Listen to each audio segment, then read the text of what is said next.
ये मात्र 3 दोहे मैं पढ़ता हूँ। मुझे लगता है कि मैं 3 लाख का भी कैसे कहूँ, लेकिन काम की चीज़ है, तीनों बड़े काम की चीज़ है।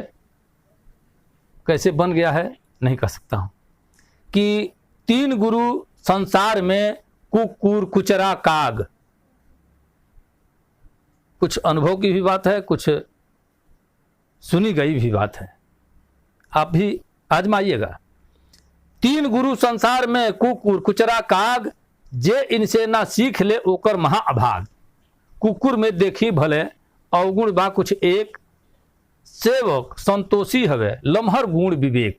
कुकुर में देखी भले अवगुण बा कुछ एक, सेवक संतोषी हवे लम्हर गुण विवेक। कौआ उड़े आकाश में हाड़ मास ले चोच। कौआ उड़े आकाश में हाड़ मास ले चोच, साफ घोंसला में रहे बोली बोले सोच। कौआ उड़े आकाश में हाड़ मास ले चोच, साफ घोंसला में रहे बोली बोले सोच। कुचरन की प्रताप से करे लोग सब सुख।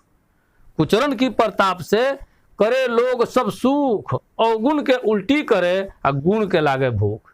केहू के गुण को बखान नहीं कर सकला, कुचरा अगर हुई तो गुण अपने अंदर छिपा ली, अवगुण सब हजार जगह कही। कुचरन की प्रताप से करे लोग सब सुख, अवगुण के उल्टी करे गुण के लागे भूख।